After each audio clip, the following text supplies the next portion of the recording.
What's going on, everybody? I'm Evan Ferguson, founder of HTown Handshakes, Houston's fastest growing networking organization.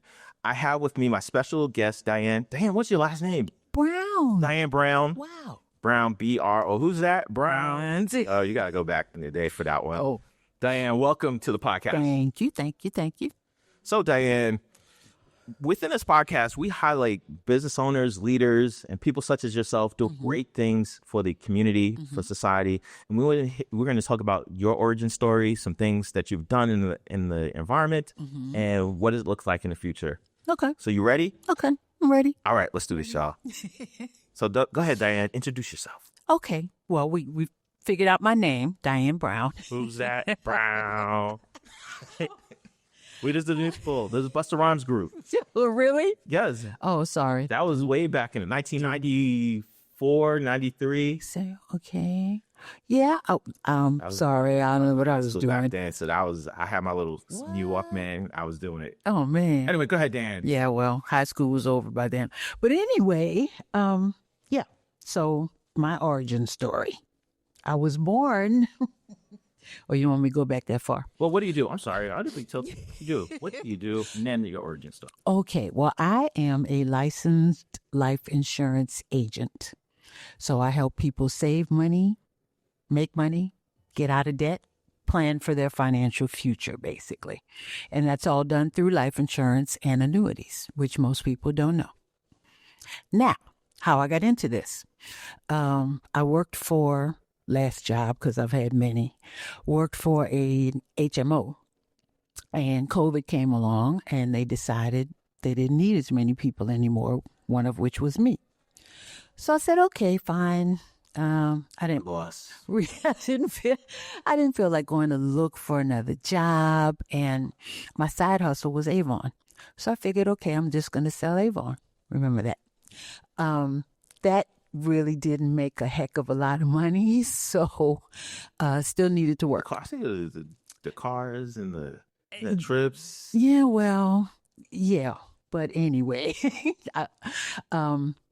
so I went to this presentation. Somebody invited me to their company. Hey, come out to our workshop. Let us show you how we teach folks about money. I'm like, okay, fine. I'm always willing to learn stuff. So I went, and the information that they presented was a lot of stuff that I didn't know. And I figured if I didn't know, there's a lot of other people who don't know. So I decided to join those folks to spread the message. And those folks happen to be the PHP Agency. Okay, so that's the org that you're working with. Right. So in terms of origin story, so a lot of times business owners are on a journey they don't even know what journey they're on, and they kind of, the situations just land in their lap. Yeah. What did your journey look like? So I know you mentioned you were working in another organization and then you were doing Avon, but what did it really look like? What was your vision for the future? Wow. Well, the HMO that I was working for, I mean, I was probably going to retire from there, and then my husband and I would just travel because, you know, that's what retired people do. So that was it. I mean, yeah. They just retired, and that's it. Yeah, well, the ones who have planned for their financial future get to travel and do stuff. The ones who did not are greeters at Walmart and stuff. So, yeah. Get a Walmart greeters. Hey. Just say. That's your thing. Go ahead. Yeah. I know you got tired of sitting at home looking at TV and you wanted to do something. Fine. But that's what I was going to do. But like I said, the information was so powerful that I just, felt I had to share it. Yeah. Wow. That's pretty awesome. Yeah. So when you met this person about this organization, where did you meet them? I was actually at a vendor event. No. I was not at Walmart. I was at an event that an organization that I belonged to was having, and there were different vendors there. So this other person was a vendor for their company, for PHP. And so we got to talking, and she told me about her company. And I mean, I was selling Avon at the event, but she told me about her company and asked me to come out. And I was like, yeah, okay, fine. I know that, there's info here. She's probably trying to recruit me, but that's not the point. let me just go see what they're talking about. So, yeah. You know, and we're probably about 10 minutes in. I didn't even ask what PHP stands for. Ooh. I come from tech background, so I'm like, that's the programming language? I'm building websites? PHP stands for People Helping People. Okay. There we Isn't go. that People nice? helping people. That's nice. Great. That's awesome. I'd like someone to help me out. There you go. Yeah. So, yeah, and that kind of went along with what my pretty much life philosophy is, help people. If you know something that somebody else doesn't know, teach them. Okay, so you mind your own business. Yeah. And you happen to come across a person Right. that happens to be in this industry that you've yet to discover. Yes. What intrigued you about the conversation that you had? Did they just sell it to you, or how did that happen? Actually, the event that we were at together was in December. And she invited me to a white elephant party Okay. at her job. So that's the way she presented it. Oh, come over. We're having a party. And you know what a white elephant party is, right? Everybody brings a gift and then we all swap them and whatnot. So, yes. You're like, oh, man, that's the tool screwdriver set that I wanted my whole life. Thank you. Yeah. So, and like I said, I knew there was more to whatever she was inviting me to. It wasn't just a white elephant party, but I'm a curious person. So I went. Okay, so you go to the white elephant party. Yeah. Then what happened? Yeah. And That be laid on you. I mean, it wasn't just me. I mean, it was a room full of guests. And we were ushered into another room where we had a nice little presentation given to us. I mean, it was information. I'm always good with learning stuff. okay, cool. So you go to the party, Right. get some information, Right. Got my tool set. got your tool set, and then next thing you know, your guns blazing.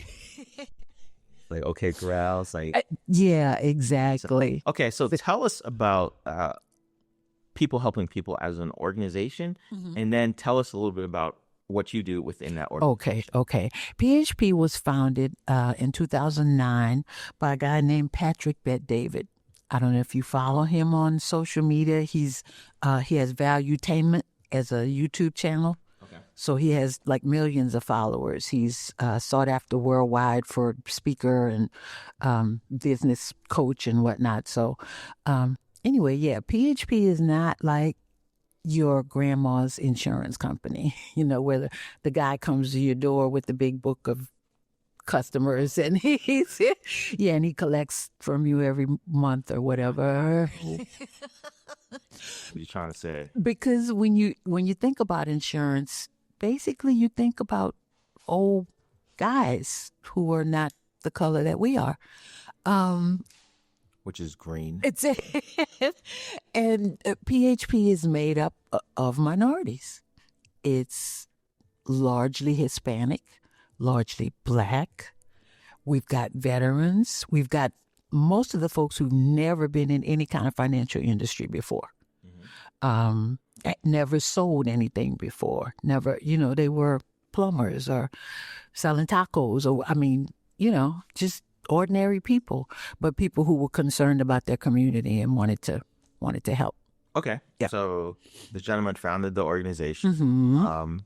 And so now tell us about your role in the organization. Okay. Well, now that I'm in, I've been to, different events around the city, and I've talked to a lot of people. What do you do within the organization? So tell us about your services. Okay. I am a life insurance agent, so I'm considered my own business, even though I work through PHP with their software and, their teachings and whatnot. But this is my business. My business is called Family Finance within PHP. Family finance. Right. So what I do is occasions where people are gathering, I'll meet a few folks and hopefully set up a one-on-one later on to explain to them about life insurance. Because when you say life insurance, people's heads go straight to the death benefit. We need to hear about those stories. So it's like you're telling us about life insurance, but for most people out there, I'm pretty sure they're like, just life insurance. So we want to hear about the stories of when someone works and hits the end of the road. What does the end of the road look like? Like if they have assets and those assets are taking care of them, does it look like they don't have assets? What does that look like in terms of their family life, their children, even, that afterlife, who's going to take care of the burial or end of life, those sort of things. That's what we want to hear. Okay. I'm sure you've seen the GoFundMes on Facebook and wherever. Yes. And a lot of them are to pay for a person's final expenses because they didn't have insurance. So now you're expecting not just your family, but strangers to contribute to your final expenses. That's not fair. That's irresponsible. So yeah, you see the folks on the corner with the sign, we buried my nephew. Please help us with the funeral expenses. Yeah, that's the folks who didn't plan. The folks who thought they were too young to worry about life insurance when, folks are dying in their teens, in their 20s, in their 30s. The folks who did prepare are those ones I mentioned earlier, the ones who are retired and going on cruises and living off the cash value in their insurance and living off the money in their annuity because they planned ahead. Okay, so what does planning mean? Okay. Life insurance is cheaper the younger you are. That makes sense, right? Generally? Like, why is it cheaper? Because you're younger and less risky. Okay? The older you get, the more health challenges you acquire. Okay? So, come on. Life insurance companies want to use your premiums to make money. They don't want to have to give you a policy today and next month you're gone and now they have to pay out on that policy. That's not good business. So get it while you're young. If it costs less while you're young, that premium follows you for the life of the policy. So let me ask you this, though. With inflation and everything, we're paying for this while we're young. Right.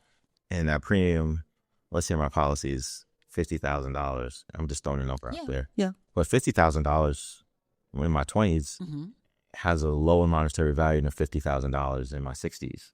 What does that look like? At least if you could have a fixed policy. In terms of the like what it will pay for or what? Yeah, okay. Well, $50,000 will pay your final expenses for sure, unless you want to be, in a gold Cadillac or something. Something. You want backup dancers or something at your service. I don't know, but $50,000 will pay for your final expenses, and they'll probably leave a little bit for your family, so they can pay off whatever bills might be necessary, so they can continue because they counted on your income. Most households are 2-income families. Yeah, well, maybe $50,000 was too high in terms of the number, but let's say $10,000 to go. Okay. 20 years ago, Yeah. It's different than $10,000 today or 20 years from now. Right. So 10,000's not going to buy you a whole lot, but it's something. It's better than nothing. I insured a couple of 1-year-olds last week. Their great-grandmother bought policies for both of her great-grandchildren. The premium is $23 for $50,000. Now, as they grow, they can certainly increase the face amount if they so choose, which would increase the premium. But, you have a job now. You're paying for it yourself. So, well, I guess I'm just trying to ask the question. When people invest, so one of the concerns is it's like, if I buy now and it's cheap now, that's because the monetary value is going to be this. And when I get of age for us to make a draw on this policy, it's not going to be enough. And so that's the question that I'm afraid. Okay, gotcha. In that case, we would encourage you to buy $250,000, $500,000. Term insurance is cheaper than permanent. So let's start with a term policy. $1 million. $50 a month, maybe. So you have to break it down. People don't understand what policy is. Oh, sorry. A term policy is expires at some point. So you can buy a 20-year term and then expire 20 years from now, whether you've expired or not. So then you have to, of course, buy more insurance at an older age. But the advantage is that you were able to buy at this age and buy a lot of it. Okay. A permanent policy that accumulates cash value is worth more than just that face amount 20 years from now, 30 years from now. A permanent policy stays with you for life. So if you start now, 20, 30 years from now, you've not only got $500,000 in death benefit, but you've got a substantial savings inside the policy, which, by the way, is tax-free. Just wanted to throw that out there. Throwing random stuff. Just so you know. I know that's why you have to call me. No, you got to call me. You got to message me. You got to text me, or, however you get to me. So we can sit down and have a one-on-one. It's a lot to explain. I can't just throw it at you right now. Yes. And to be fair, we're not offering any advice after that. Right. I added the disclaimer. Right. To actually get the full understanding of what the policy is, you do need to connect with a licensed Exactly. professional such as Diane. Exactly. But the point is, do something. Because like I said, most households these days are 2-income households. If you lose one of those incomes, don't forget you're gaining 100% of the bills they paid. So now you've got one income trying to pay what 2 incomes used to pay. Still got to pay the house note, still got to pay the car note, still got to send the kids to school. Oh, they can't go to college now because dad didn't have life insurance, so you're going to have to do something else, go to trade school and do something. Life insurance is really not about you. It's about the folks you leave behind. And Okay. surely you care about those folks, right? Right?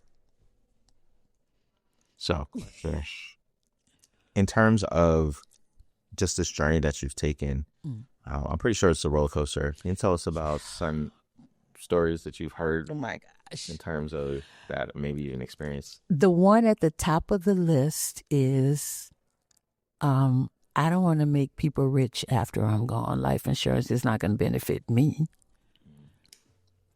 That's a really selfish attitude, because you're really not making them rich with $50,000, not even with $100,000. Because by the time they get through paying for your final wishes and whatnot, paying off all the bills you left behind, they're not rich. $50,000 is not rich in any environment, but Any horror stories? And I use horror stories lightly.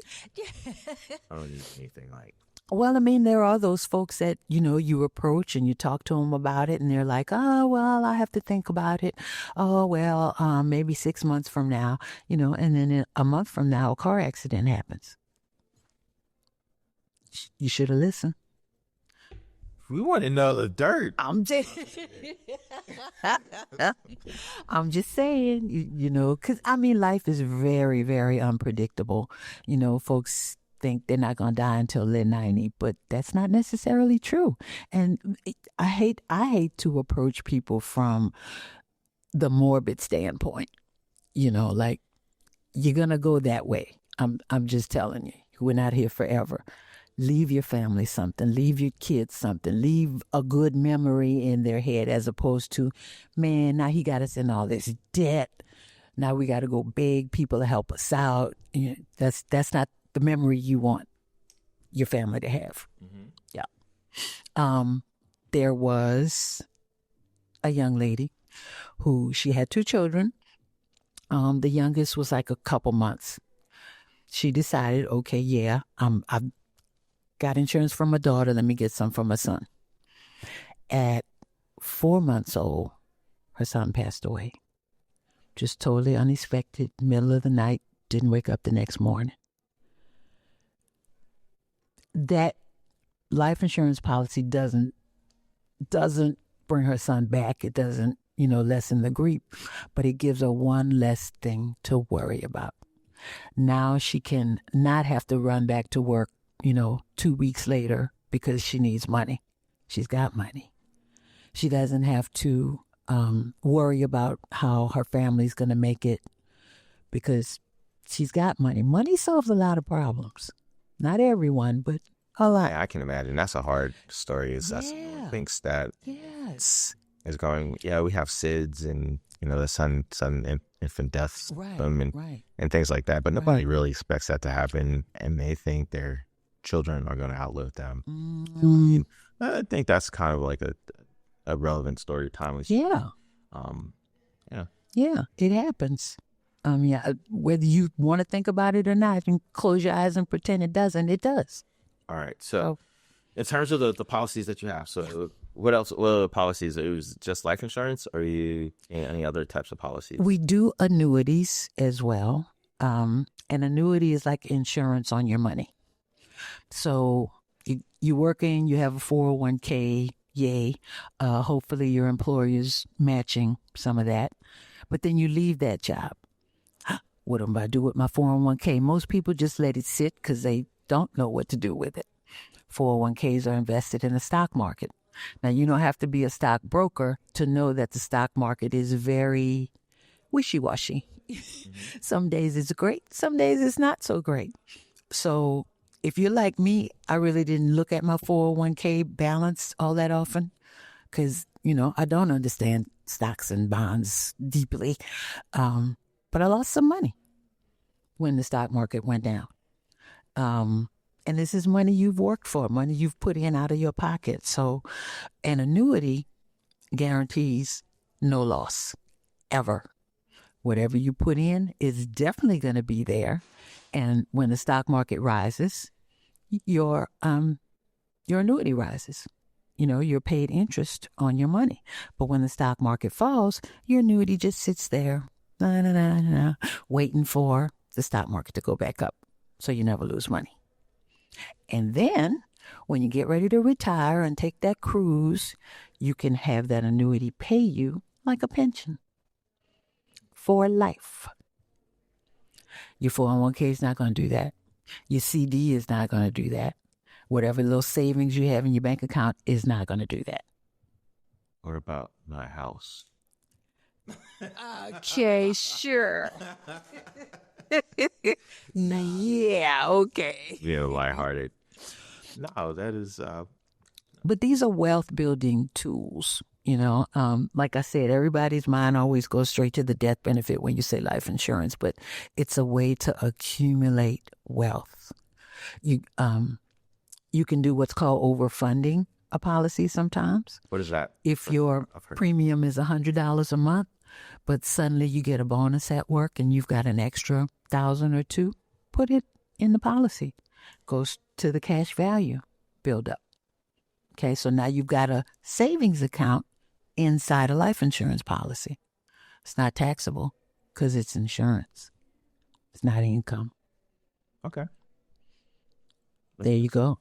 I know. All right, Diane. So, yes. What advice would you have for someone looking to get into your industry? To get into my industry, I would say, first of all, you need to call me, text me, email me, whatever it is you do. We bring you over to the office and kind of do the same presentation that got me into the industry. We give you the information. It's totally up to you whether you want to join us or not. If you want to join somebody else, hey, But because we're a brokerage, we're not the insurance company. We market for other big companies like AIG, Foresters, Mutual of Omaha, National Life Group. We market for these folks. So when we get a client, we can match the client to the best company for them, not just here, this is what we got, take it or leave it. So if you want to join us, give me a holler, bring you over to the office, explain to you how money works, how money is taxed, how you can grow your money. And then you can take it from there. Because I know you or someone you know needs what we have. Wow. Yeah. That's good to know. I know. If you were smart enough to get something going, okay, now reach back and pull up your cousin or your uncle or your buddy next door who doesn't have this knowledge. Help a brother out. Okay. Wow, that's great news. All right, guys. So we're coming to a close. Diane, I'm gonna ask you. Oh no, yeah. Oh no. Um, how can people find out more about you? What platforms are you on? And how can they connect with you? Okay. My website is www.family-finance.co. It is not .com, so don't let your phone add that little extra M. Doesn't belong there. It's .co. I'm on Facebook, Diane Brown, and I also have a business page on Facebook, DB Family Finance. I'm on Instagram at Family Finance CO. I'm on LinkedIn, Diane Brown. I'm on Alignable. I'm everywhere, man. I'm on Alignable. Just look up Diane Brown. Yeah, I think that's enough spaces for you to go find me. Okay, sounds good. All right, guys. Thank you for stopping by to the HTown Handshakes podcast. Diane, thank you for being a guest. You're and quite guys welcome. out there, don't forget to download the app. Check us out at HTownHandshakes.com to get the app, find out about the latest events, check out the past podcast, and potentially be a guest on yourself for yourself. All right, guys. Man, I messed that up. Got me tongue tied over here. Nah, it's all good. No retakes. We doing it first time. All right, guys. Until next time, we'll see you. See you. All right, that's it.